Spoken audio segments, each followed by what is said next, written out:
Promo Tamil viewers எல்லாருக்கும் வணக்கம். இப்போ பாண்டியன் ஸ்டோர் சீரியல்ல இன்னைக்கு என்ன நடந்துச்சுன்னா, தங்கமயில் வந்து பாண்டியனை காப்பாத்தினாங்கல்ல, அதுக்காக ஆளாளுக்கு எல்லாருமே தங்கமயில பாராட்டுறாங்க. பாண்டியன்லாம் உன்ன மாதிரி ஒரு மருமக கிடைக்க நாங்கள் ரொம்ப கொடுத்து வச்சிருக்கணும் பண்றாரு. அதெல்லாம் பார்த்து தங்கமயிலுக்கே லைட்டாக ஆச்சரியமா தான் இருக்கு. என்னடா நேற்று எல்லாருமே கோவமா இருந்தாங்க, இன்னைக்கு ஓவரா தான் பாராட்டுறாங்களேன்ற மாதிரி மனசுக்குள்ளே நினைக்கிறாங்க. லாஸ்டா தங்கமயில போய் ரெஸ்ட் எடுத்துக்கோமான்னு சொல்லிட்டு ரூம்க்கு அனுப்பி வச்சுறாங்க. அதுக்கப்புறம் நடக்குதுன்னா, கதிர் வந்து ஒரு 10,000 ரூபா பணத்தை எடுத்து பாண்டியன்ட்ட கொடுக்குறாரு. இந்த மாசம் வீட்டு செலவுக்கு என்னோட பங்குன்னு சொல்லிட்டு கொடுப்பாரு. பாண்டியனா அந்த பணத்தை வாங்கிக்கிறாரு. அப்ப ராஜி வந்து கோமதிக்கு மட்டும் கேட்குற மாதிரி சொல்றாங்க, அத்தை என் டியூஷன் விஷயத்தை எப்பதான் மாமாட்ட பேச போறீங்க, இதான் கரெக்டான டைம், உடனே பேசுங்கன்றாங்க. ஆனா கோமதிக்கு பயமா இருக்கும், அதனால தயங்குவாங்க. இப்ப மீனா என்ன பண்றாங்க, கோமதியை கோத்து விடுறாங்க.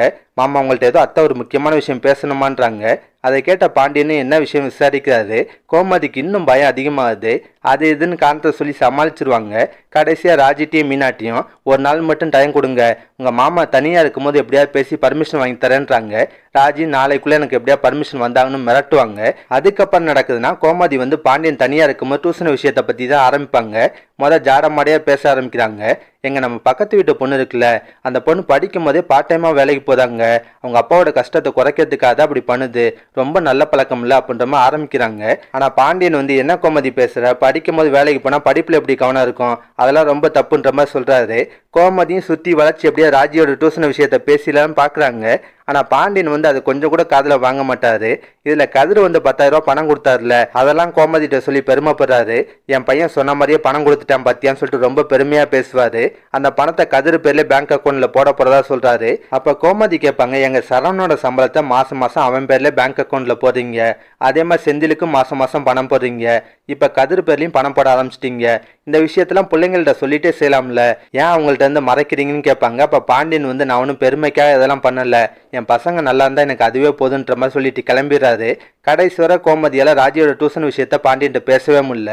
லாஸ்டா நடக்குதுன்னா, சரவணன் போய் தங்கமயில்கிட்ட ரொம்ப நல்ல விதமா பேசுவாரு. அதை பார்த்த தங்கமயிலுக்கே லைட்டா கடுப்பா தான் இருக்கும். நேத்து வர மாமா நம்ம மேல கோவமா இருந்தாரு, அதனால இவரும் நம்ம மேல கோவமா இருந்தாரு. இப்ப மாமா நம்மள்ட்ட நல்ல விதமா பேசணும், இவரும் வந்து நல்ல விதமா பேசுறாரு, என்ன மனுஷன்ற மாதிரி முழிப்பாங்க. அதோட தான் இன்னைக்கு சீரியலை முடிச்சிருந்தாங்க. இதுக்கப்புறம் என்ன நடக்க வாய்ப்பு இருக்குன்னா, கோமதி வந்து ராஜியோட டியூஷன் விஷயமா பாண்டியன்ட்ட பேசி அது ஏதாவது பிரச்சனையாகிறதுக்கு வாய்ப்பு இருக்கு. இதை தவிர குமார் வந்து அரசியை காதலிக்க வைக்கிறதுக்கு ஏதாவது முயற்சி பண்ணலாம். அவங்க 2 பேருக்குள்ள லவ் ட்ராக் ஆரம்பிக்கவும் வாய்ப்பு இருக்கு. இதெல்லாம் பத்தி உங்க கருத்தை நான் மறக்காம கமெண்ட்ல சொல்லுங்க. இந்த வீடியோ பிடிச்சுன்னா ஒரு லைக் தட்டுங்க. நம்ம சேனல் ப்ரோமோ தமிழ் வேறு சப்ஸ்கிரைப் பண்ணலாம்னா ப்ளீஸ் சப்ஸ்கிரைப் பண்ணிக்கோங்க. நான் உடனே சீரியல் அப்டேட் கொடுத்துட்டே இருக்கேன். Bye guys.